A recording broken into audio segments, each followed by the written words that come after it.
ASMR. Right? Trying to give the fucking ASMR. Yes, to sir. To the fucking fans, to the future and present listeners. Yes, sir. Well, wow, I don't even know how to say this. I've waited a long time to do this, and many years in the making. We're finally here. Welcome, everybody, to the first official episode of Sevn on Sevn. I have here today my boy, Cole Gonzalez, or some of you might know him on TikTok, COLEWHERLD. What are you at now? Like 3.3 million followers? 4.9. This man has 4.9 million followers on TikTok. Yes, That's sir. wild. I kind of want to Yeah. I brought that up at first because I kind of wanted to talk about that because TikTok right now is single-handedly the biggest social media platform as far as like outreach and organic growth. Like I knew you, Yeah, I knew you, and like remember seeing you at 24, like when you had like 300,000 followers, and that wasn't that long ago. Mm-hmm. Like, and that's something that I'm struggling with is like finding the growth and how to do it like on TikTok, on that platform, like especially like Sure.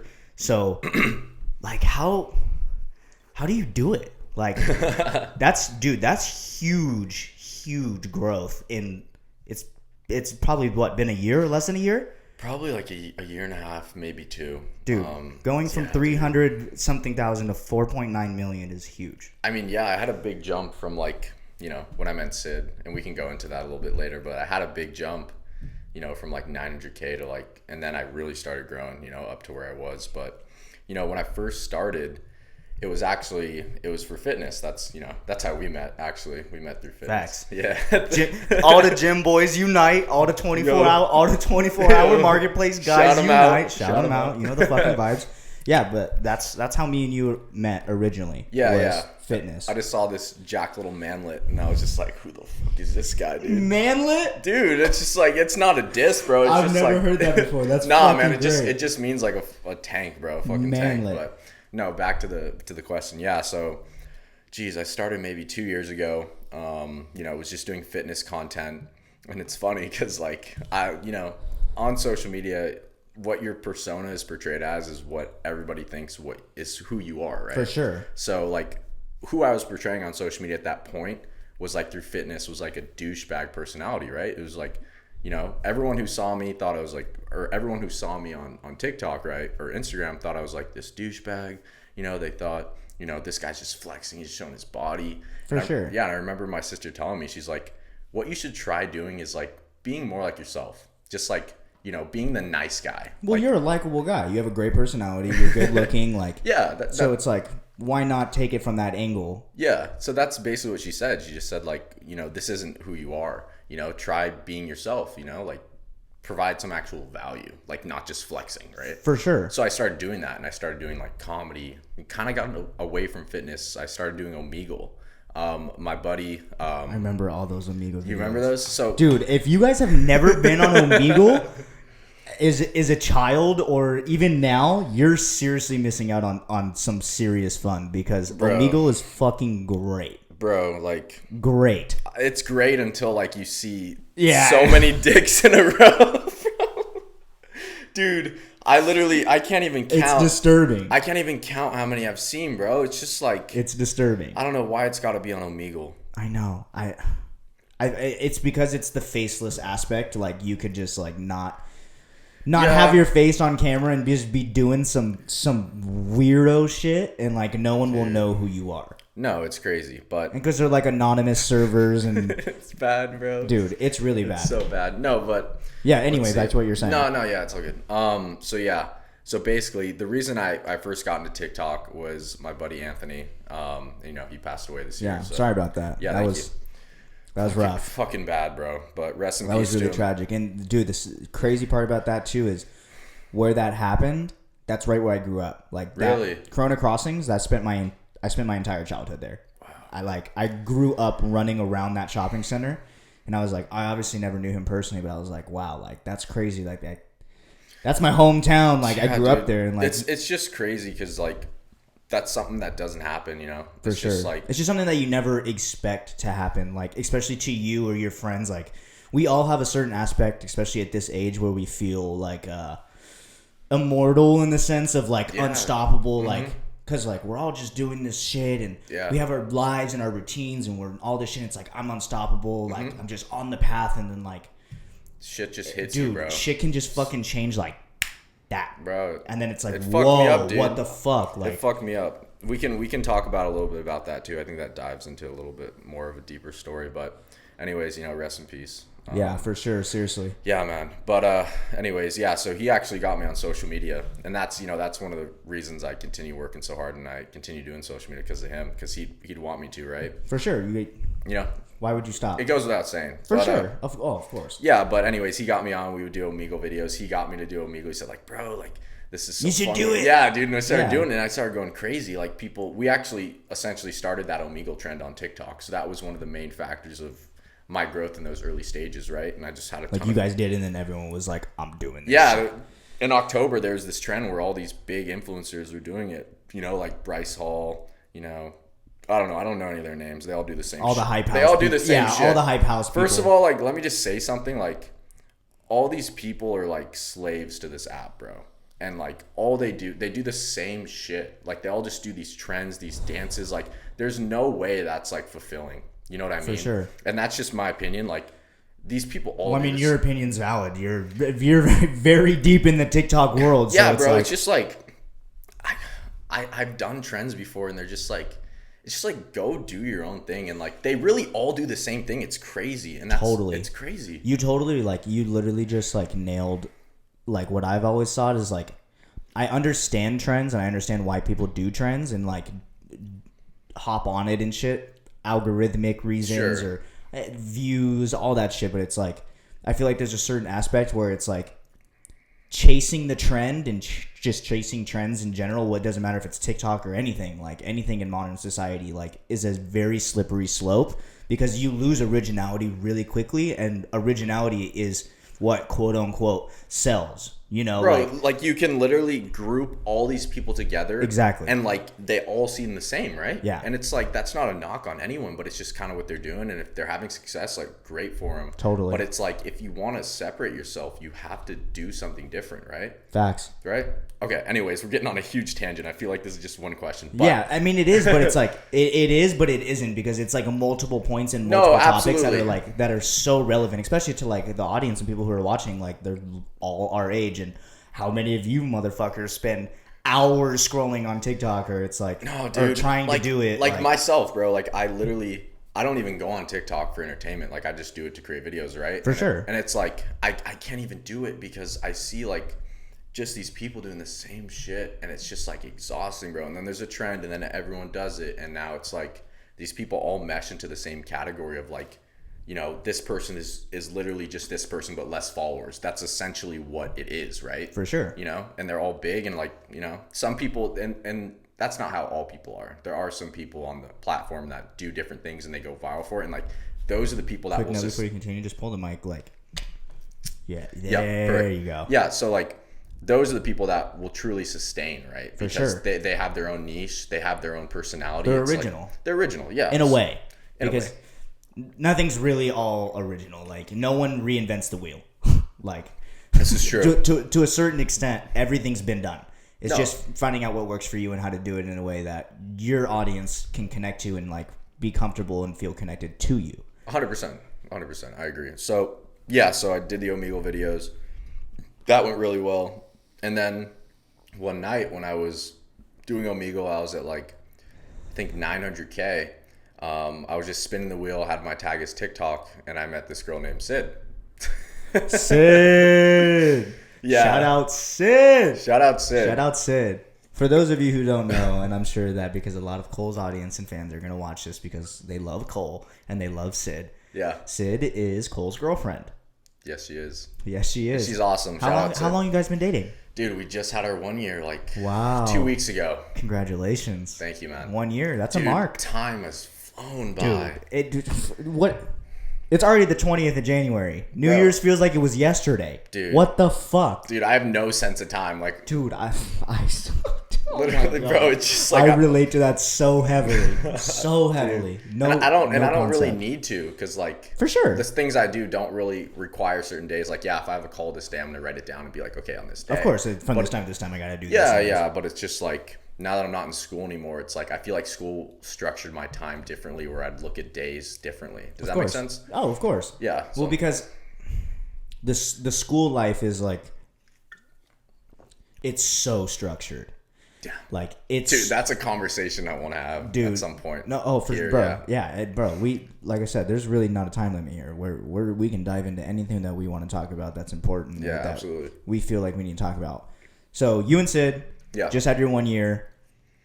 You guys, basically, when you and her started doing TikToks together, that's like when shit really, really popped off. I feel like we're getting to the end of the story, because this is basically what happened. So yeah. I also want to touch on something that, like, when I started on TikTok, I think that one thing that people overlook, they just see where I'm at and they're like, oh, you got lucky, And like, sure, like there's some luck to it, right? Like that video that I made with Sid. So I recorded that Omegle video, right? And it went super viral. I had like 10 million views or something. And I kept playing off that, and we kept making videos, and then I went to go see her, right? And then we met in person, and it was fucking awesome. Yeah. And then I just have done relationship content since then.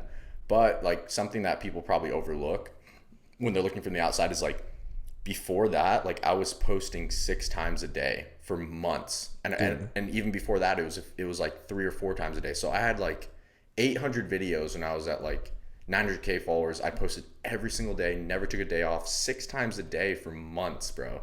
Like it was like a full time, and I didn't get paid anything. Yeah. Like nothing. Like I didn't even enter the creator fund because I had so many community guideline strikes. They didn't even pay me.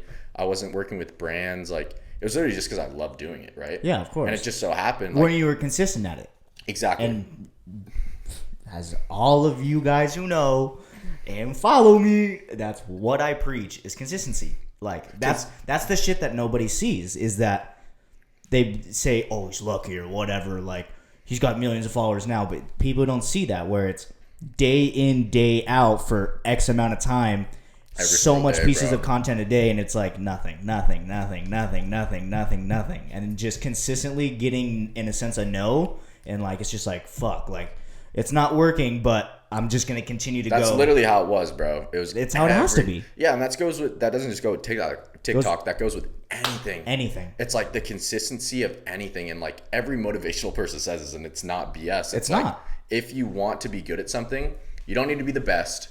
You don't need to do 10 hours one day, right? You need to just do it, be consistent, and continue to learn. 100%. And just continue to just be consistent. That's literally it, bro. It's like discipline and consistency are the 2 most important factors in any successful person's career. And it's like if you don't have that, like you can't expect results. For sure. Right? Because you're gonna have days where I agree 100%. Where you're not gonna be motivated, right? You're not gonna be motivated to do something. But if you have that habit ingrained in you, you're gonna do it anyway. And how I looked at it on social media and how I look at a lot of things I do now is that those videos back then were a down payment for my success now, right? Every single day is a down payment, because I don't look for instant gratification in anything that I do, because that specifically taught me, and many other things have taught me in my life outside of social media, that instant gratification, if you're getting something like that, you'll lose it just like that, right? Anything that's built in one day is destroyed overnight, right? Or whatever the saying is, right? So I just learned that, especially from that consistency and discipline like are the founding things of any success. And like that, people don't see that, and they don't see that in anyone that is successful. They just look and say it's lucky. But I worked my ass off to get to that point. And sure, there's some luck involved. Like, of course, right place, right time, right video, right time. But that doesn't that's the thing, is the luck aspect, or the right place, right time concept doesn't happen if the work prior isn't there. Like 100%. No, I agree with you. Like, I'm trying to think of what the saying is. It's like success is where like preparation meets opportunity. Yes. And or like luck. Yeah, like luck is like where like preparation and opportunity. Yeah, luck is when consistency meets opportunity. Right? Because it's always luck, but it's like if you're consistent enough, like people will call it luck, but they don't see the prior work beforehand. And it's bound to happen. Yeah, like it's proven over and over and over and over and over and over in history. Like, if you're consistent at it and you love it and you put 100% into it, it's gonna happen. 100%. Like, it just is so right. Facts. Yeah. So, anyways, that was a long talk on the TikTok. Yeah. Anyway, so yeah. That's important though. No. Seriously. Yeah. So basically, I'm sorry. I totally have to just say the fact. I love that what you said of the. I've never heard that before. The down payment for success, like your time and the consistency and all the time spent when shit isn't happening, is a down payment for success. I fucking love that. That's fire. Thank you, man. That's hella fire. Yeah, bro. Thank you. That's bro. a fire point. But yeah, so basically, we met, and I've just been doing it ever since. I've just been consistent, basically every single day. And more recently, I backed a little bit off social media. More recently, over the past month or so, or 2 months, and that's just because new opportunities that have been more lucrative have came into my life, right? And sure. and those things, the reason I got them is because of social media. We're gonna get into that. Yeah, and my status there, right? I hate, dude, honestly, like, I hate, like, having that status symbol for social media, because I literally think of myself just like anybody else, which is what people should think. Like, numbers don't matter. Any person is just a fucking person, bro. Right? And it's just like, these people they brush their teeth the same way, they put their pants on the same way, they fucking eat food the same way. Bro, these influencers, I'm telling you, bro, like, some of them have the biggest egos, bro.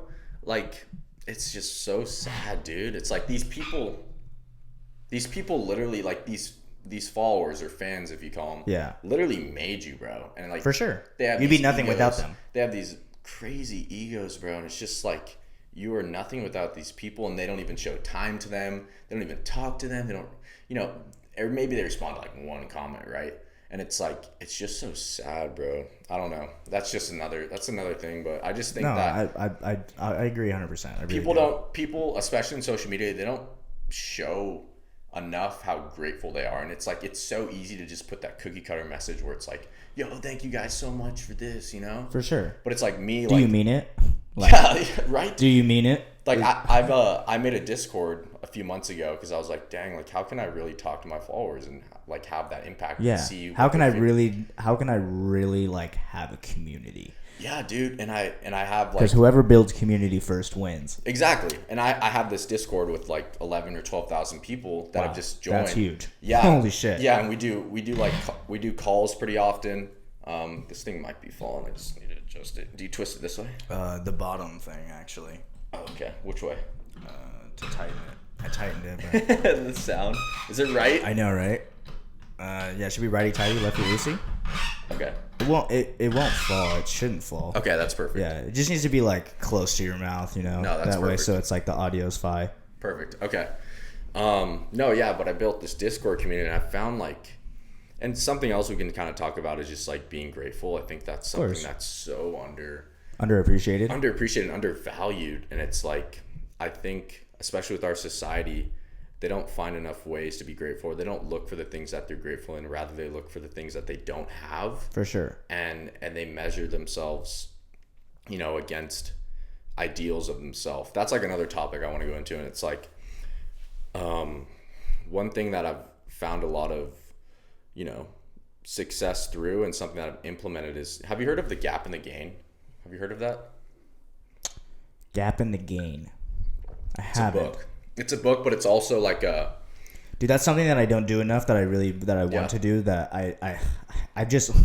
Dude, ever since... It didn't matter what fucking grade I was in, what school I was at, didn't matter what book. Like, I was just never a reader. Like, not because, like, my literacy is really high. Like, I have very high comprehension rate, but I don't know. Books don't interest me. I don't know why, but I wish they did. And, like, I'm trying to get better at that. Cause, audiobooks. I know, dude. Because I know I thought about that because I listen to so much fucking podcasts. Like, audiobooks, dude, bro. I have podcasts. I have podcasts in my ear 24/7. Mm-hmm. Like, I'm always listening to a podcast. So I'm like, well, what's the same fucking difference as an audiobook? Yeah. Like, it's just a book. That's fire ASMR right there, dude.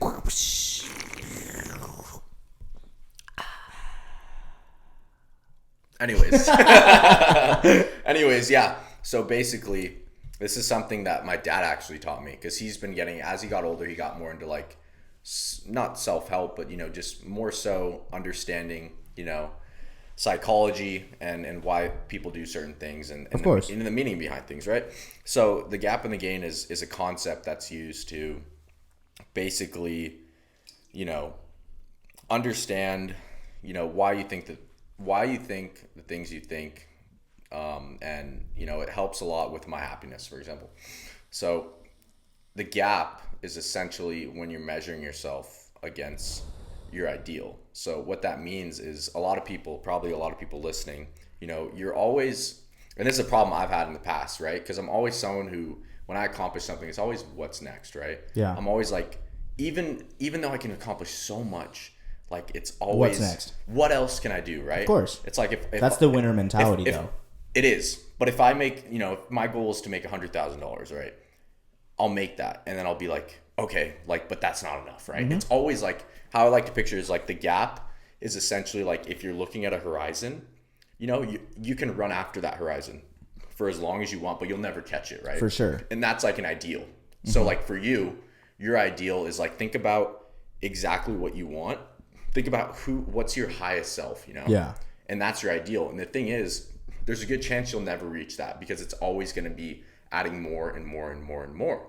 And most people think that their ideal, like if they're not happy right now, they'll see their ideal and they'll be like, when I'm that, I'm going to be happy, right? Yeah. Like when I reach that, when I'm worth this much, or I have, this girl, or I have whatever it is, materialistic thing, like then I'll be happy, right? I'm not happy now, but like I could probably get there. For sure. But it's like the problem with measuring yourself against an ideal is that it's never enough, right? And if you're not happy now, the best way I see it, and that's the gap, if right? you get it later, you're still not going to be happy. Exactly. So the gap, right? That's the gap. The gain is when you measure yourself against your past self, right? Yeah. And you measure against your progress, and not enough people do that.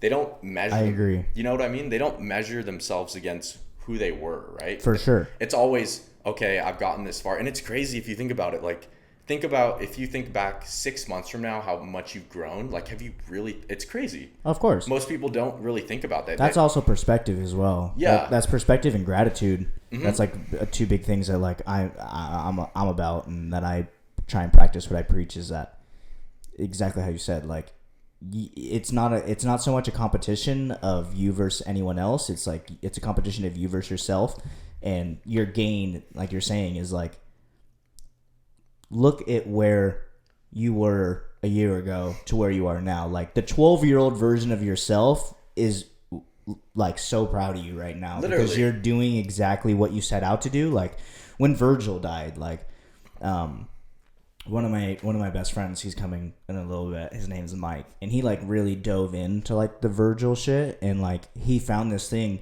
and it like really correlates exactly what we're talking about, where Virgil said like, do everything that you do and like that you're working towards for the 17-year-old you. Like, that's cool.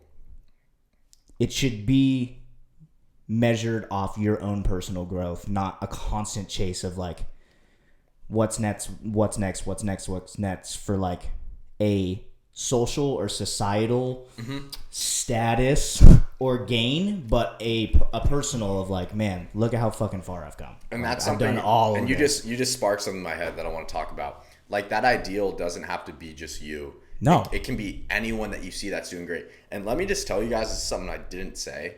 This is something I haven't said yet, but back to the social media conversation. Listen in. A lot of these people that look like they're happy are not. A lot of these people are not fulfilled. They're not doing what they love. Who they show on social media is not who they are. And that goes for everyone, because social media is the highlight reel of people's lives.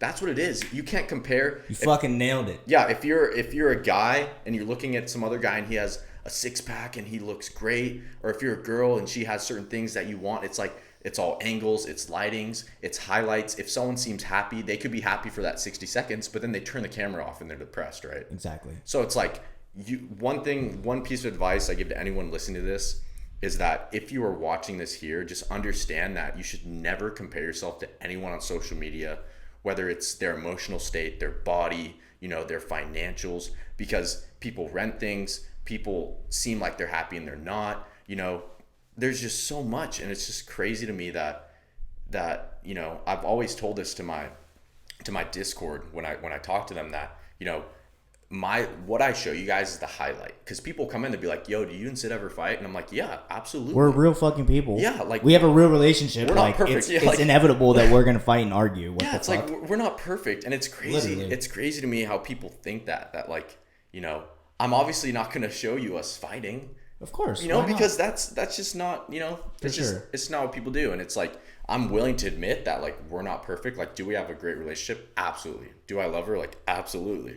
Right? You can see my face light up when I say know. Look at, dude, what the fuck? Where's my girlfriend that I can smile? Yo. God damn, dude, what the fuck, bro? I was thinking back, bro, and I better not catch you again, because I remember there's that girl that you were like, oh, she's cute. I should have gone up to her and be like, yo, my friend thinks she's Are you talking at the gym? Yes, the gym. I know exactly who you're talking about. about. Bro, if I see her again, dude, you better not be around, or I'm going to make it happen. I know exactly who you're talking about. And I guarantee she's going to watch this when I post on my Insta a reel saying. Did she follow you? Yeah. I remember that. Do you know her name? Her name's Hala. Hala. Yeah, she's dope. She's hella dope. But yeah, I think the highlight reel aspect of social media and understanding that it's not real. Highlight reel, not real. Yeah, the highlight reel that's really not real. Yeah. Is a very important concept, especially for kids. Kids, I say kids. We're not fucking kids anymore, but young adults and adults our age. And even kids, bro. Yeah, especially kids, because, I mean, they're growing up in this generation of they're born knowing how to operate a phone screen before they know how to fucking make a sandwich. You know what I'm saying? Like, no, yeah, but dude, it's like that's the fucking reality. Is like these kids are so young and know how to work technology, but like can speak 2 words that are like, dude, it's crazy. It's seriously, it's fucking gnarly. It's like, dude, I don't even know how to explain it. It's just like, kids are being forced to learn so many things that they should not know at such a young age, right? Bro, for sure. Sorry, I'm just gonna text him and be like, "Yo, go downstairs." Continue talking. I can. Okay, they're in here. I just like heard them like briefly. No, it's all good. No, yeah, it's just crazy how kids are being forced, and just to grow up so quickly. They're learning all these things through these social media platforms. Like, dude, it's wild. It's wild. And like, it's really wild, and it's part of me is it concerns me, but it doesn't, because that's the reality that we live in. Is that you can't be mad at kids that are growing up with it or that are so involved in it, because of the reason is, well, it's only going to get worse, and when they're our age and we're 40, like, that's all they've known. Like, how could you be mad? But it's just like how I believe everything is in moderation. Like, these kids need to fucking go outside, bro. they need to go fucking hug a tree, bro, or try and catch a squirrel, or touch some fucking grass. Touch some grass, pet some snails, eat some roly-polies. Like, do some actual fucking kid shit. Seriously. Yeah. No, it's wild, bro. No, I remember when I was a kid, like, TikTok, like, Instagram was there. Sure, I'd post like once a month, but it's like, what my day consisted of was like, sure, I love playing Call of Duty and playing some zombies or whatever, but it's like I was playing like 3 sports. Like, I would love to play wiffle ball with my boys. Of course. Go to the beach, and it's like, now, bro, you see all these kids and they're just like locked in on this fucking phone or this tablet. But it's like, but that's just how it is. It's reality. No, it's how it is. That's bro. reality. I'm not saying I'm mad about it. I'm just like, it's just crazy to me. For sure. It's just crazy. Absolutely, it is. Okay, so there's a point that we talked about earlier, like briefly, that I want to expand on, because it's important, because obviously everybody that's watching and everybody that's listening knows that I'm a fucking huge fitness guy. Sure. I'm big in the gym. Sure. And you said that you started on TikTok with fitness. Yeah. And I just want to talk about, because I knew you when you were in not the best of shape. Fact. Let's be real. Gross. Literally moon face gross, bro. Just say it, dude. Yeah. I admit it, dude. I wasn't looking too hot. But I want to talk about a little bit, about your transition or mindset switch or routine switch, just briefly, because you had a big physical change, like within yourself, and I know how much that helps mentally as well. Like that's the reason why I go to the fucking gym, is just because I want to look good, but it's like 99% because it's for my brain. Yeah. Like it helps me just live going through that and having that routine. But like you were what, like 200 something or like 225. 225 peak, bro. Yeah, like you were pretty big. Dude, I was fluffy. You were fluffy, and then now you're not. You look great. Like you look fucking great. I see you in the gym all the time. So it's like you look great. So like what was you said? What was Thanks, what was that what was that switch, or what was that like breaking point, as if you would say that you hit, that you were like, okay, I need to fucking start taking my health seriously, because I don't want to look like this, and I just want more for myself physically, because it always transitions mentally. Like the discipline factor, the routine factor, the consistency factor of like holding yourself accountable in the gym, like translates to so much positivity in just your life in general. So tell me a little bit about like, how the fuck did you go from 225 to this fucking sexy machine cut, fucking leaned out legs, looking scrumdiddlyumptious over here? Like what was that like? Honestly, what was that point of change and transition for you inside of the gym? Bro, I think this may be a longer answer than you expect, because I feel like it relates to multiple things in my life, and I think this is a good like lead on to kind of how my mindset changed there. So should I just answer it fully? Yeah, just bring the mic. Oh shit! I got you. Sorry. Just so the audio's hello. Crystal. Right, there we go. My bad. At least, yeah. This first fucking episode. I'm a podcast virgin. Hey, so give me a break. Hey, I'm not a podcast virgin because I was on another podcast, but I'm a podcast virgin of my own podcast. So, dude, total like side note, I was like thinking about it to myself in the car. I'm gonna hold you on that point for like 30 fucking seconds. I was thinking to myself in the car today, on my way home from the gym, and I was thinking, because I was like, I just filmed that YouTube video today. I was like, I know I'm filming my first ever podcast today. And I was like, thinking to myself, dude, I need people to understand that, like, you just gotta fucking do it. Like, your first YouTube video, your first TikTok, your first song, your first dude, it's probably not gonna be the best. Yeah. Like, you know what I'm saying? No, it's not. Get over it. Get the fuck over it and put it out. Just put it out there. Just put it out, and then just grow from there. Like, quit, like, I could have waited, to like, oh, I need the table, or I need the whole thing sound treated. Like, I need to get a background rather than just fucking Miranda Cosgrove fucking saying believe in yourself. But it's like, I don't give a fuck. Like, I'm trying to like really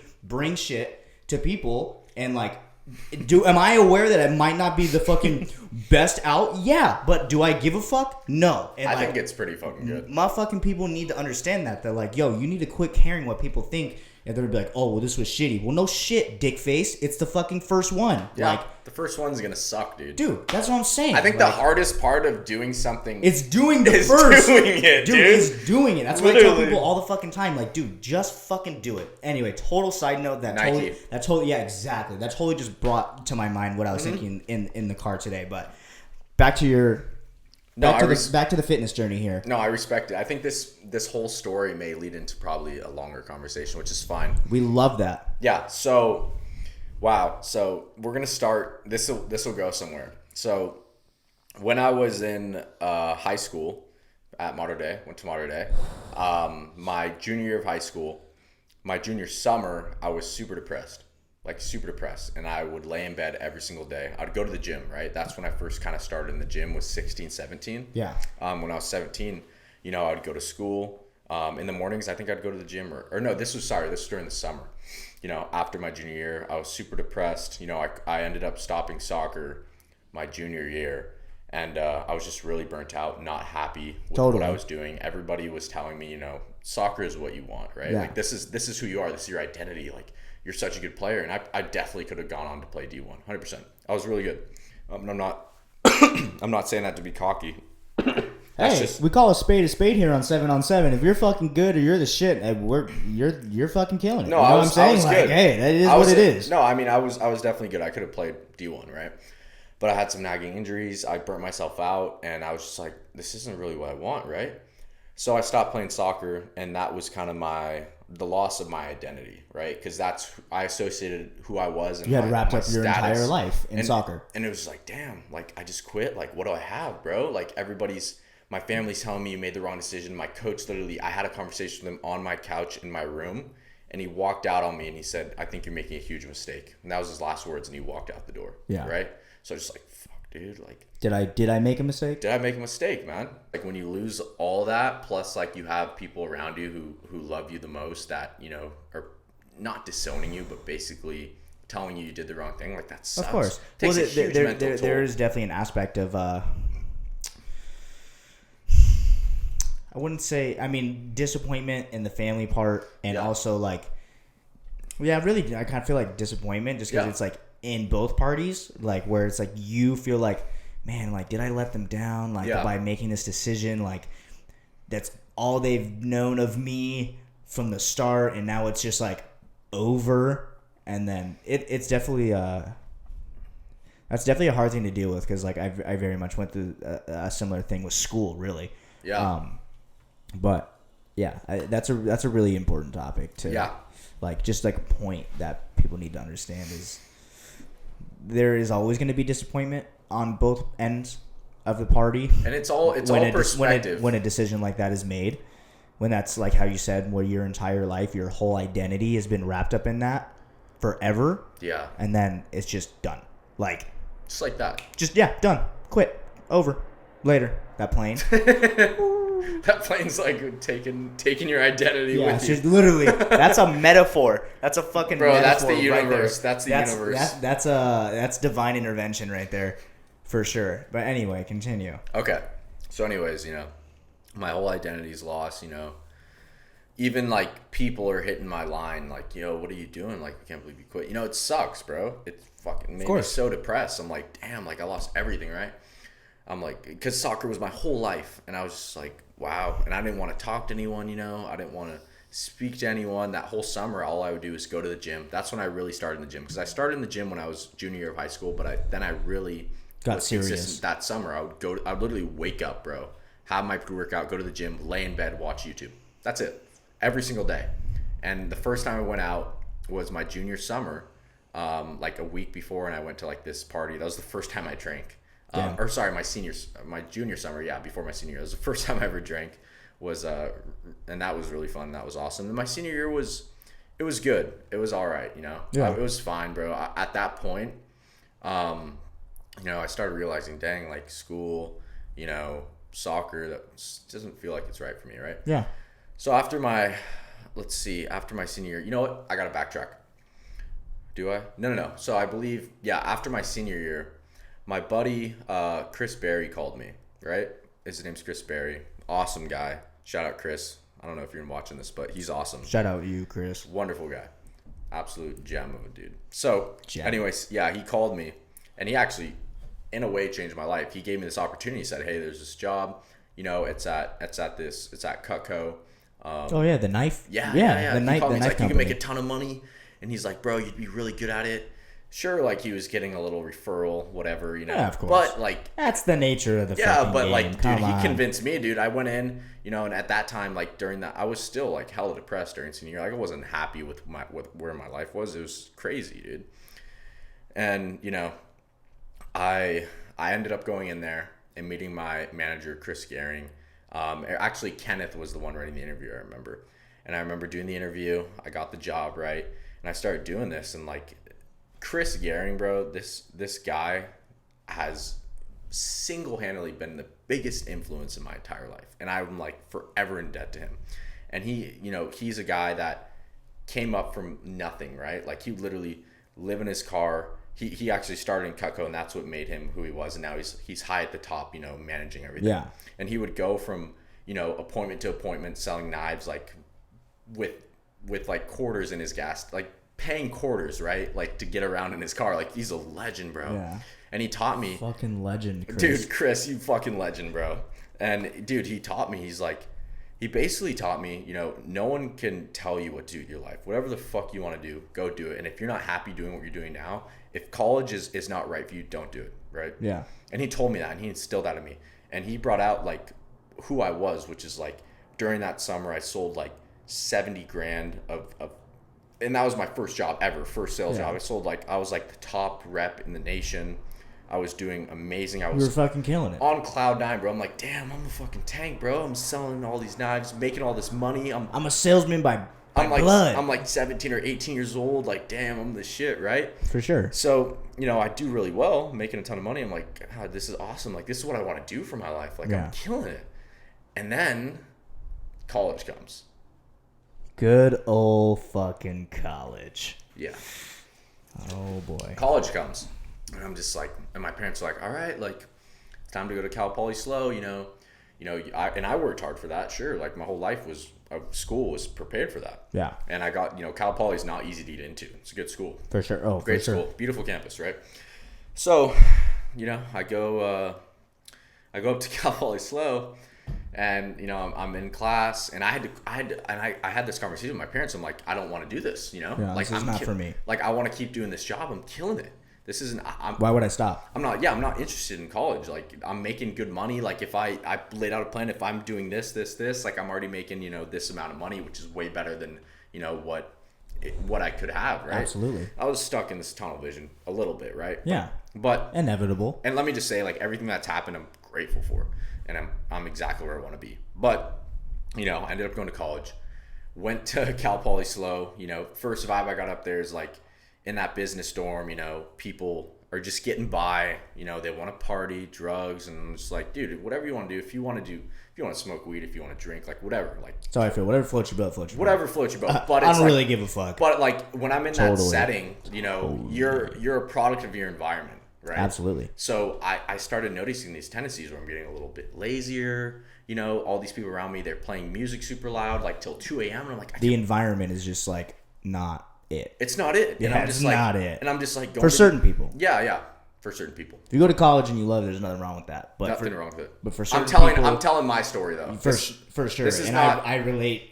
Yes. Exactly. This like, is not. This is not saying. For me. This is not saying college is bad, because it's not. Yeah. And there's certain people that will find great success through taking that route. 100%. Of course.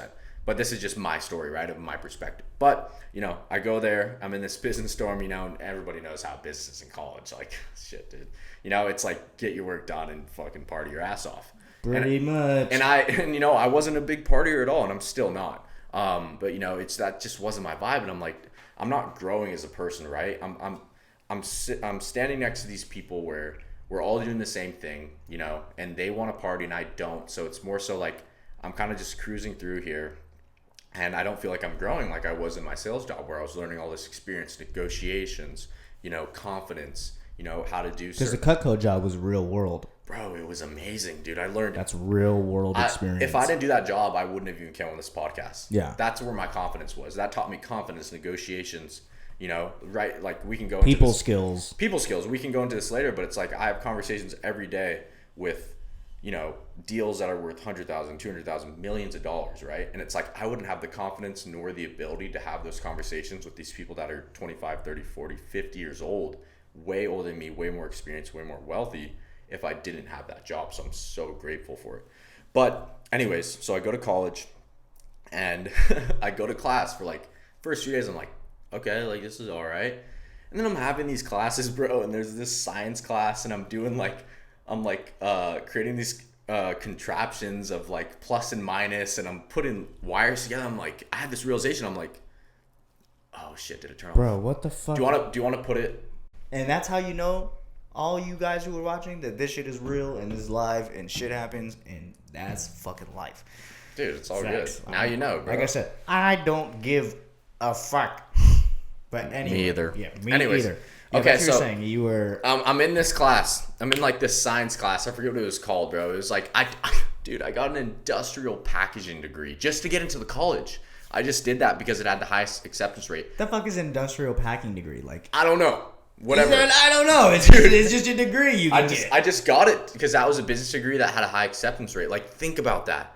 Like, if you're going to college, industrial packing. If you're going to college and you're doing something Never just so you heard of can such make a thing. it into the college and you don't even want to do it, it's like, why are you there? Of course. And I'm sure there's people there that are probably questioning themselves right now, like, I'm doing that, you know? I'm making these things happen just so I can get in here. It's like, but what is the purpose, right? Of course. And it's like, for me, my purpose was, I don't know. Like, I don't want to do industrial packaging. I don't know what that is. Yeah. So, like, I'm in this science class, bro, and I'm learning about, like, bonds and stuff, and we're creating these contraptions, and I'm just like, what am I doing here? What am I doing? Yeah. And I had this, like, Totally. this wow moment. I'm just like, bro, like, I'm not happy. For sure. It's And that at that point, immediately when you say to yourself, I'm not happy, you need to stop what you're doing immediately. 100%, bro. Immediately. There's no money. There's Like, nothing. Immediately. There's nothing that is worth your happiness at all. No. You know, not at all. They say that, like, there's people on the streets that are Happiness happier over everything. There's people on the streets that are happier than billionaires, and it's true, bro, because, like, I've learned more than anything that money doesn't matter. Yeah. It doesn't, bro. Doesn't. And you need to find your true fulfillment. So anyways, I go to class for a few days, and I'm just like, yeah, this isn't really it. And, like 4 or 5 days into classes, I just stopped going. Yeah. I just stopped going, right? And then like 4 days later, and by the way, I'm still going to the gym because, like, of course I'm still going to work out. So I'm still going to the gym at Cal Poly. Nice gym, by the way. Shout out Cal Poly. Thanks for the gym for that 2 weeks that I stayed there. Let me come work out there, Cal Poly. Anyways, yeah, so, I'm going to the gym still, and, I'm not going to class, and I got really sick, and like, I don't know, that doesn't have to be part of the conversation, but anyways, I got sick during that time, and I still wasn't going to class, but at that point, like, I was like, damn, like, it really started hitting me, and I was just, like, not in a good mind state that, like, dang, like, I'm stuck in what I don't want to do, and, what do I do? Like, do I tell my parents, like, I don't want to do this? And I literally call them, and I'm, like, crying, bro, because I'm so unhappy with where I am. I'm, like, crying, bro, and I'm, like, I don't know what to do. I just can't do this. Like, I told them, I know I've worked so hard for this, and this is what you want, but it's not what I want. And I've realized that I'm so unhappy. Like, would you guys rather me stay here and be unhappy? Or can I like come home, or at least leave school and pay you back the money and like pursue something different? Yeah. So I remember coming home, and they sent me to JC, and my original plan was to go back to Cutco when I got back, and I was just in such a bad state that I didn't even go back working. I just came home, and for a month, like, I went through that same phase that I did when I was that summer where I didn't do anything, right? Yeah. So I was back in that phase for a few months, and I slowly started coming out of it, right? And I started working with Cutco a little bit, did that, and I was just like, this isn't really it. But then I remember one day Anthony called me, and he was like, dude, you need to get on social media. And I was like, what? And he's like, TikTok, bro. You need to do TikTok. And I'm like, okay. So that's when, like, that whole TikTok journey started, right? We don't need to go back into that. But anyways, during that whole time frame, I was supposed to go to a JC. I was supposed to go to Santiago Canyon. I went there for a semester. I passed, like, one class, and I dropped the rest.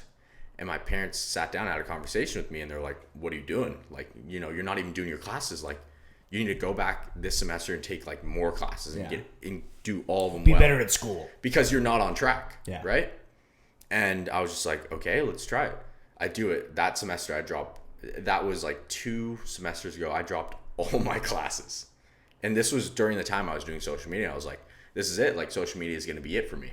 And it so happened it was, right? I worked hard for it. I was doing it every single day.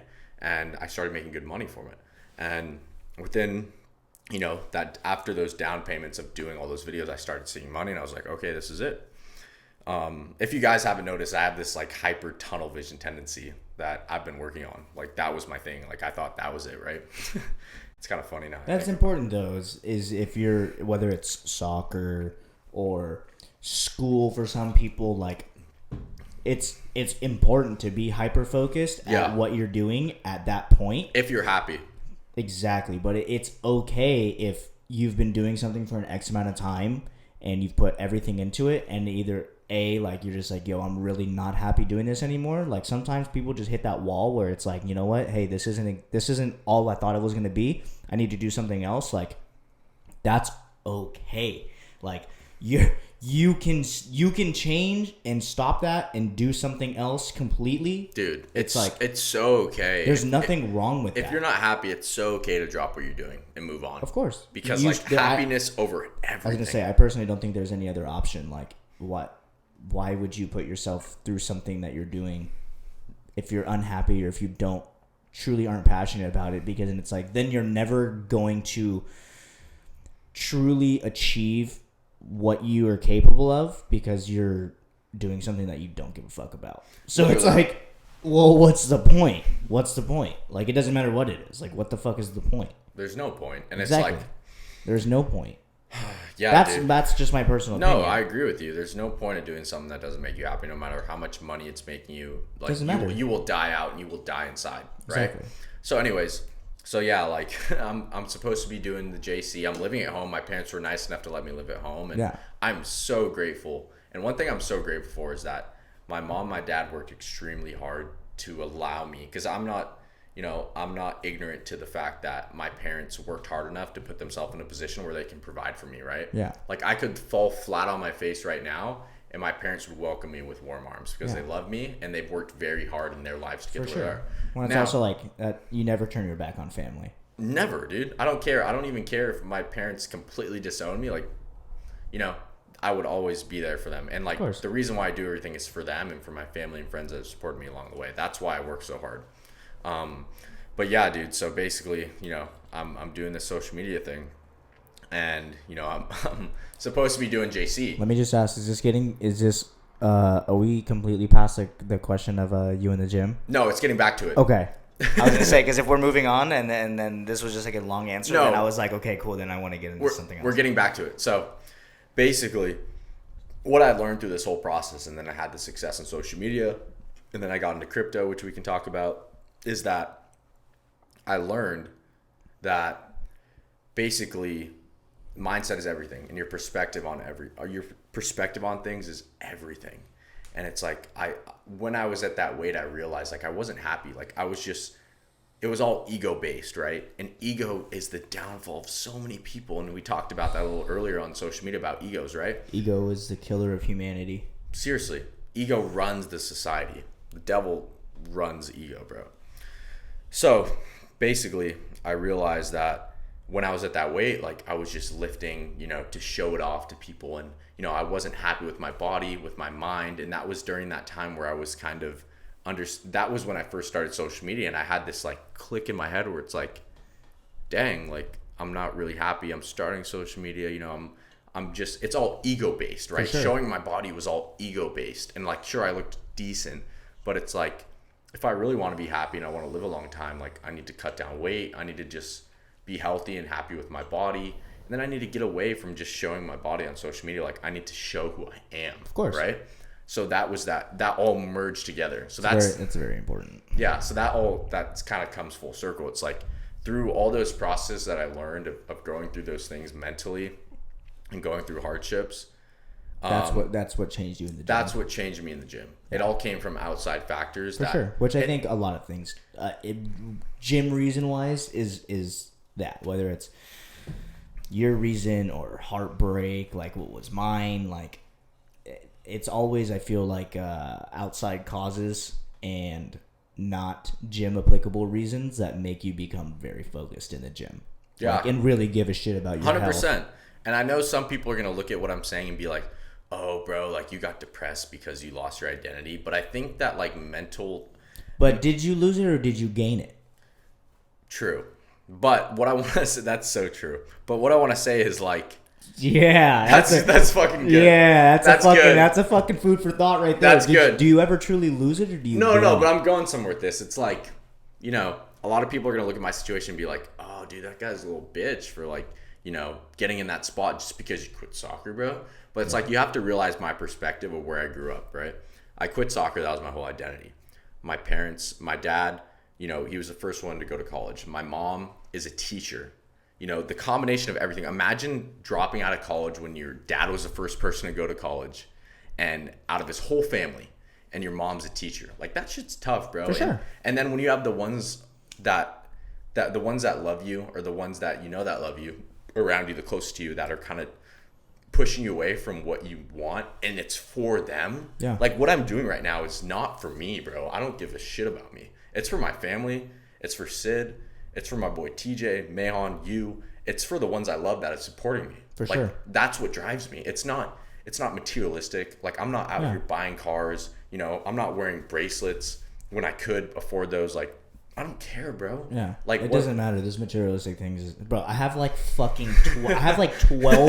I have like fucking 12 shirts in my fucking closet. I literally had one of my homies come over last night. He was like, "Dude, I'm gonna buy you more fucking clothes. You need more clothes." I'm like, I don't though. I don't give a fuck about it, bro. I wear the same things to the gym. Dude, every day. literally said, have you noticed? Hey, this is low key a fucking nasty confession, but dude, I low key like I've reused white Nike socks that are in the dirty laundry and put them back on to go to the gym. No, don't bro. fucking judge me. I don't give a fuck. I have to wear white socks with You my wear shoes. the same ones every time. Dude, every fucking time. I wash them daily, but there was one time where I didn't have time to wash them, and I swear to God, I put those things right back on out of the dirty laundry. I was like, I'm going to the gym. 100%. I don't give a fuck. And dude, it's like, could I afford to go buy some brand new Nike socks? Yes, I could. But I just don't give a fuck. Like, literally, it's not like it's just I don't know. It's a total fucking random point, but that shit is stupid funny to me. It's kind of dirty. But no, whatever. for sure. it's low-key kind of dusty, but it is what it is. No, but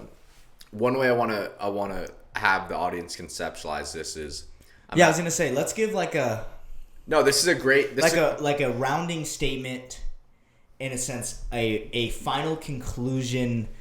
To this point. Fucking point before we go into the next topic. Perfect. What I want to say because the next topic is not gonna be as deep. Yeah, as deep. Okay, that's fine. One thing I want to say. So let's kind of like. Yeah, let's bring it full circle. Perfect. Full fucking circle right here. What I want to say is like, if you put yourself in my shoes, and this is before I go into the full circle, I want to conceptualize this for the audience.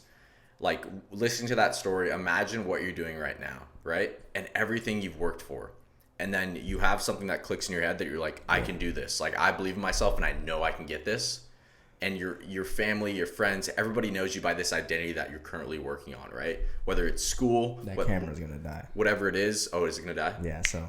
Whatever it is, right? Whatever you're working on, right? Race against time. Okay, this is pressuring me. Whatever you work on. Concluding statement. Concluding statement is that. Like a one life advice type vibe. One life. Okay. On this topic. Just cut that shit out. Short and sweet. Okay. You know what? I just think that, you know, it's going to be hard no matter what you do as far as your goals and let me rephrase that. It's going to be hard. If you have a goal, if you have a dream, people are going to, you know, the ones that are close to you are the ones that are going to hurt you the most, right? And at the end of the day, like for me, it was I wanted to do these things for them. And it was hard for me, and it put me in a bad mental state because they didn't realize that these choices I made were for them, right? So if there's anyone out there that wants to do something, just do it. Just do it. And it's going to be fucking hard. And you'll be surprised, man. You hear my story and you're like, oh, like, how could he get like that? Like, you don't. If it was easy, everyone would do it. You don't know what it's like to have the ones closest to you not support you, you know? And then you finally make it and they congratulate you. Amen. And then it feels like it doesn't really impact you. Because it's just like you've already been through the ringer. I agree. I really do. I love that. Yeah. Well, we're going to jump into the next fucking topic here. We're back. Sorry, little intermission. Again. It is what it is. You know the vibes. Is what it is. Sometimes we need to take breaks. Sure. It's okay. Mm-hmm. So, we finished on that concluding statement on what we had talked about previously, and I wanted to dive in to one of our ending topics. Because this is important. And I'm really curious because it's a huge thing that's going on in the world. As I'm sure for all of you who know, you have to know unless you live under a rock. You know that we are in the age of Web3, decentralization of the internet. Yep. We are in the middle of it. NFTs are here. For those of you who don't know, NFT is a non-fungible token. Mm-hmm. I'm sure you guys at least have heard of it if you have not done research about it. If you haven't done research about it, I highly recommend. We are also in the age of cryptocurrencies, heavier than ever.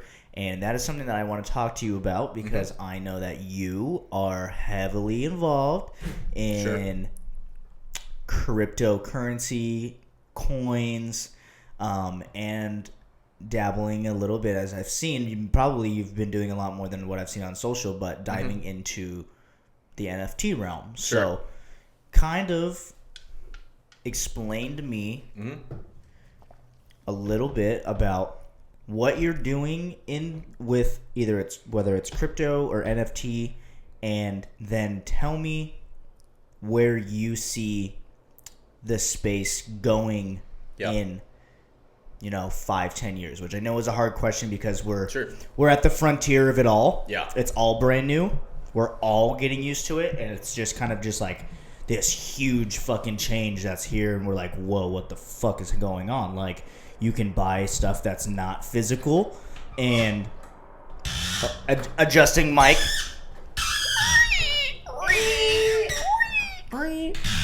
All right, go ahead. Yeah, as we are in the world of currency and art and stuff that is not physical, it is all digital. Yeah. And it holds immense value. Immense. Yeah, immense. So kind of tell me a little bit about, let's start off crypto first. What are you doing in that world?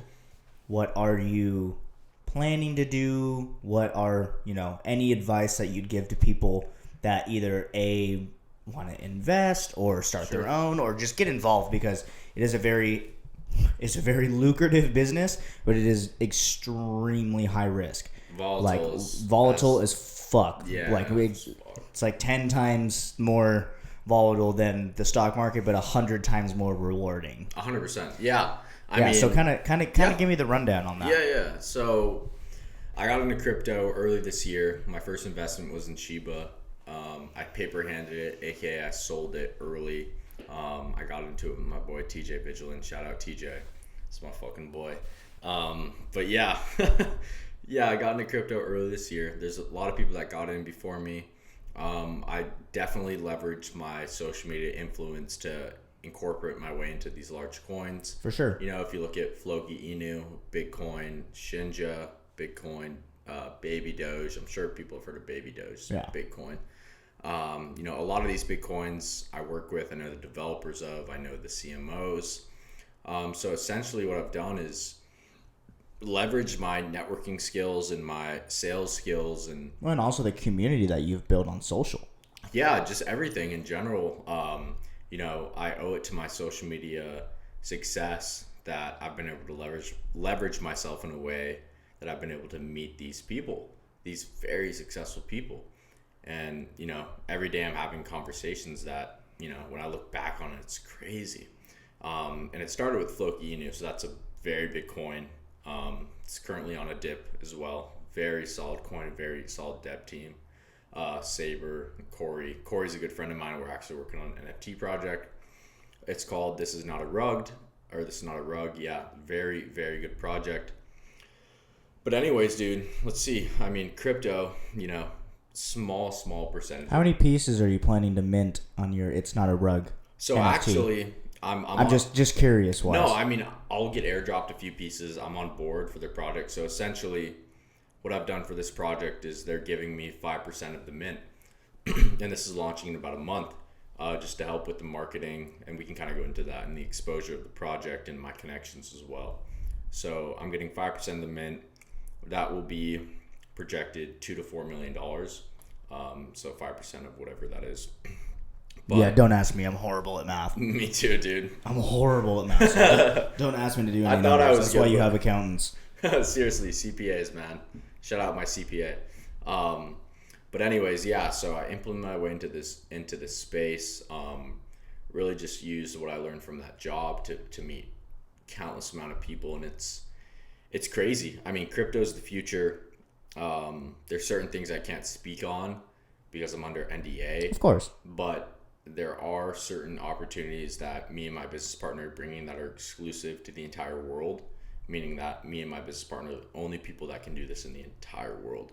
And it has to do with mass adoption. And you just saw today, like Twitter, literally, are you on Twitter? I little bit. I hate Twitter. Okay, dude. I hate Twitter so much. Today, Twitter announced something where you can literally connect your wallet to Twitter and showcase your NFTs. Like, that's insane. Yeah. Right? That's mass adoption starting. But, I implement my way. So let's see, like, I work with, as far as what I do in the space, right? Like, I'm a marketing guy. I'm very well connected. Yeah, just let me stop you real quick, just so I want to give everyone context and make sure that everyone understands. When you say mass adoption, explain briefly what mass adoption means. That's a great point. Yeah. So basically, I don't know the exact numbers, but it's a very small percentage of people who are actually in crypto. And to be honest, the media portrays it. And I don't want to get into this whole deep hole of government and stuff. But let's just say essentially what crypto gives is it gives power to the people. Of course. It gives power to people in a financial sense, right? It's decentralization. Decentralization. And what does that mean? Do you want to go into that real quick? Decentralization basically means so in short terms, decentralization basically means you're getting rid of middlemen. The power lies in the people, and I'm not as educated on it as I would like to be. Who the fuck is calling me? Oh my God, Krista. Jesus Christ. Krista, why are you calling me? But no, I'm not I've done a lot of research on it. Sure. And it just in the space and everything involved. But I feel in a way highly inappropriate to speak exactly on what it is. But decentralization is. It's basically means that there's no central source of power, right? So our government is centralized. The power is within the people. The power is not centralized. So it's for example, right? I don't want to go too much into it, but basically for Ethereum, there's people that are mining Ethereum. We don't need to go into that, but basically, and there's certain places where Ethereum has points, right? If you shut down that Ethereum plant, let's just say, I don't want to get too detailed, but it's mining code, whatever. Yeah, whatever. It's everywhere around the world, right? So it's it's not centralized. No single entity owns Ethereum. It's decentralized. So it's no. It's not like a Bank of America, and then exactly every Bank of America branch you go to is Bank of America. Exactly. If I wanted to, I could set up a machine. Yeah, and mine your own. And I could mine Ethereum. So basically, what that means is essentially I could set up a machine. I could have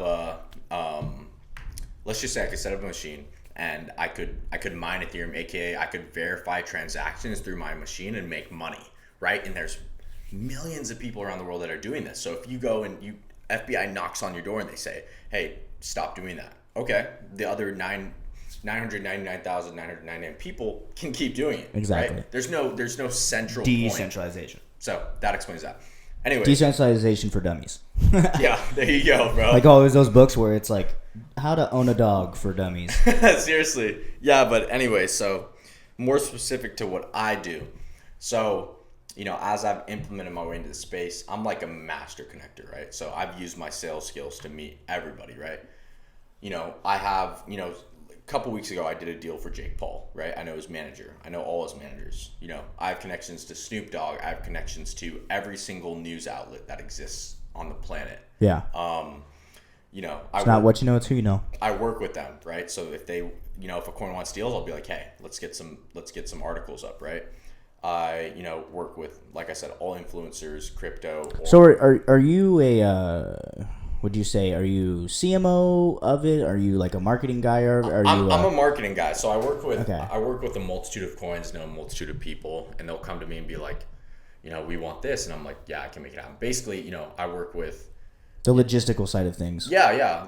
I knew that Snoop Dogg was performing the Super Bowl before anyone knew, right? Yeah. Things like that. I know information on certain things where I can, help coins make the best decision, right? I work with, soccer teams around the world, La Liga. If someone wants a partnership with the La Liga team, a soccer team, I could make that happen. Yeah. It's basically the world is your oyster when you're working with me.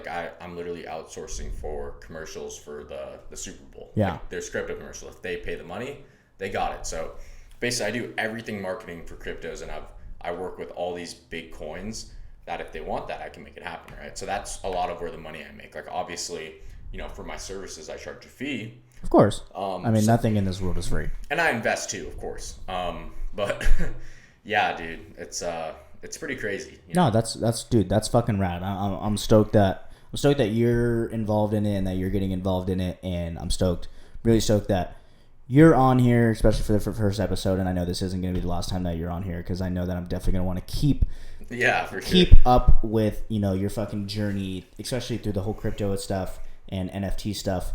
As you progress and as you really evolve into it, touch a little bit on, if you can, the NFT project that you're doing. How many pieces are you doing? Is there a smart contract behind it? Is there a rarity factor to them? Sure. Are they, as much as you can say, sure. Kind kind of explain a little bit about the NFT project that you're working on. Yeah, sure. I don't know if you're able to implement like captions in the Of podcast course. or maybe links. I can do anything. Yeah, sure. Well, I'll send you the link. It's called. Yeah, well, that's what we'll do too. Is like as we wrap up on our outro screen. Yeah. Make sure give all your socials and where people can Links follow and you and sure, links and anything, and I'll throw those all in the bio. So, but yeah, kind of dive in a little bit to the NFT project, just so you blue ball people a little bit. Don't give them everything, but give them we'll go a little bit. It's interesting. Yeah, we'll go a little bit into it. So it's called "This Is Not a Rug," and basically in the crypto space, what a rug is. It's such a smart idea, but what a rug is essentially in the crypto space. I want to say too many words that aren't too analytical or people don't understand, but yeah, in a crypto project, there's something called liquidity, right? And when the liquidity is not locked, that essentially allows the developer to pull the liquidity. So when you buy a project, your money goes into the liquidity pool, right? Yeah. So when you buy a project, that money goes there, and that developer can pull all liquidity and put it in his pocket, right? So a rug is basically when you put money in a project and the developer can take all your money. Pull the rug out from underneath. Literally, exactly. That's Yeah. called the rug pull. So it's called "This Is Not a Rug." So it's like a memed version of an NFT project, and it's basically taking these. And it's a genesis. So what that means is it's the first of many. Yes. Right? And I don't want to speak too much of the utility. You guys can look into it. We'll leave the link. Yeah, like I said, we'll leave all the links to the description for all this in the bio. So. Sure. But it's going to be one product to start and multiple products along the line. And they're going to have, they're going to be synchronized as one. So being in that first project will give you opportunities later on. That's kind of, like the short-term thing versus long-term thing. When you get into things, you want to look long term, right? So anyways, it's basically this project where they're taking old art pieces in real life, like the Mona Lisa, and they're putting rugs in it, as a meme, right? And these, you can look into the project, but basically this project will have certain utilities to benefit you along the line. Sweet. So that's all I really want to say. Yeah, no, totally. Like I said, I knew you could only say so much. I just wanted to at least get in people's mind that you are doing NFT and that you are in this space, and that so they can be on the lookout, for This Is Not a Rug project to come out for those who, are heavily involved in that world and are buying pieces and collections and adding stuff for their wallets. Yes, but one thing I want to add is for NFT projects, 90% of these projects are just profile picture projects, of course. PFP projects. So what that means is you buy it and it's cool, right? Yeah. But what you want to look for in NFT projects is the underlying, the actual utility. Of course. Like when I buy this, that's where the smart contract aspect of things comes in pretty heavily. Exactly. Utilities. By the way, a smart contract is basically the coding behind a project, right? So correct. If you go to buy a token or you go to buy an NFT, there's a contract. So it's basically code that tells you what that NFT or token is and what the tokenomics are, aka for tokenomics, that's the taxes of it, where is the money going, who owns certain percentages, does the developer get a tax, that's a whole nother conversation we could have. It's a long conversation. And I do highly recommend that this is all research that you guys do. As Gary Vee says, do 40, 50 hours of research on your own about the space, about NFTs. I have not done that much, but I have done probably 20, 30 hours because it's important. It really is, because this is the fucking world that we're living in now. And let me just add, this is not financial advice at all. Yes, is one thing. Because we are not legally allowed to give financial advice. Yes, we are not financial advisors. Exactly. But one thing I do recommend out of this whole conversation is that you guys do get into crypto and you at least understand what it is. I'm not saying invest, but I would say research into it. It's real. It's legit. Yes, there are scams. There are rug pulls where people will take your money. But this will be something long term. And it's going to grow, I would say, within the next 5 to 10 years. And right now, there's such a small percentage of the population on it because the media portrays it. I didn't want to get into this, but it's why do you think that the government doesn't portray or portrays crypto negatively, right? Yeah, of course. Well, there's a lot of countries that have banned crypto. Sure, because it gives power to I think people, China right? and India and a lot of other countries like that have completely banned cryptocurrencies. Yeah, and it's the government wants to know where your money is. They want to know how much you have. Of course. When you have it, are you paying taxes? And I'm first of all, pay your fucking taxes. In crypto, if you're ever into crypto, if you try and get around your taxes, you could go to jail. So pay your taxes. But all I'm saying is that's tax evasion. That's tax evasion, and that's bad. So Yes. pay your taxes no matter what. In general, not even just crypto. Just Yeah, not even just crypto, make real sure, life too. Just make sure you pay your taxes. But, even though we pay too much, but you still have to pay. Yeah, you just gotta pay. But what I'm saying is essentially, I don't blame, mainstream media for portraying crypto in a bad way, because it gives so much power to people and it could cause problems. Let's be honest. It could, right? Why would they want everything to be decentralized? For sure. But, they have to have control to be a government. Exactly. But one point I want to make. Jesus, Leo. I know that guy's called you like 9 times. I've like sat there and just like, it's just like, he was just like, bro. A call, another call, another call. That's one of the tokens I'm working with. It's fine. You can wait. Anyways, one point I want to get to you guys is that crypto is real. It's legit. Yes, there are problems in it and you need to do your own research, but it is here. It's here to stay. It's going to grow massively over the next 5 to 10 years.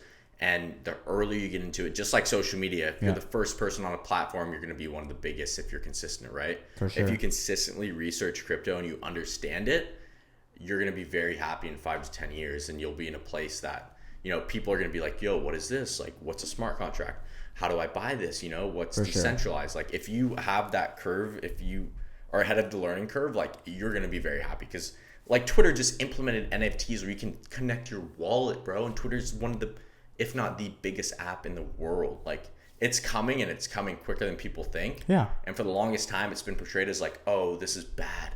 But it's like, I don't blame the government for not wanting to push crypto, because it gives so much power to the people. And like, at the end of the day, like, we live in the greatest country in the world, and I'm not going to knock that. And I'm so grateful to live here. Yeah, agreed. But the government obviously wants power, and that's fine, dude. Like, that's how governments are. They want to have control, but it's like, at the same time, you have to think for yourself, because we do live in the United States, and the basis of where we live is the home of freedom, thinking for yourself. So you do have to think for yourself. And it's like, one thing I want to preach is that, you got to do your own research, and that's extremely, extremely important. Please do not throw any type of money in. Don't throw any type of money in if you don't know what you're doing and haven't done your research. And please, for the love of God, don't invest or risk any money that you can't afford to lose. Yep. And we're not financial advisors. No, but that's just common sense. That's just advice from us. That's just common sense. And we don't need to go too much into advice, but all I'm going to say is that do your own research. Know that crypto is real and it's legit, but there are obviously scams and problems in it. Always will be. And there always will be, just like anything in life. Absolutely. Just like this, I'm sure in the stock exchange, there's insider trading, there's things like that. It's inevitable, bro. That's the nature of the world. Yeah, and it's any place where there's money involved, there's always going to be people trying to take it from you. Exactly. So, Dude, well, that was fucking awesome. I love that. I'm so stoked for you on your crypto shit, on your business shit, on the NFT shit. I'm so stoked for you. We're going to finish up with a category that I like to call Song of the Day. You get to pick one song off your playlist. Oh, I already have one. Yep, you get to pick one song that you get to tell into the camera that our viewers and our audience can go and listen to. If you have heard it already, go listen to it again. If you haven't, go listen to it. Cole Gonzalez's Song of the Day is what? Tyler Hero by Jack Harlow. Tyler Hero by Jack Harlow. Dude, it's so good. I can't stop listening to it, guys. I'm pretty sure everybody has heard that song, and it is definitely a great song. Dude, he's awesome, bro. Yeah, Jack Harlow's dope. I really fuck with him. No, he's awesome. But that is the Song of the Day. That concludes the first ever episode of Sevn on Sevn, your favorite podcast you've never heard of yet. Let's go. I just want to say thank you, for real. I appreciate you coming on. I appreciate you being the first guest. And dude, it's been a blast. It's my pleasure, dude. Yeah, it's been a blast. I had so much fun talking with you. I'm so stoked, for everything that you're doing, everything you got coming up. I'm really fucking stoked for you. Let everybody know, where can they find you? Where can they fucking links? Where can they find Mr. fucking COLEWHERLD? Sure.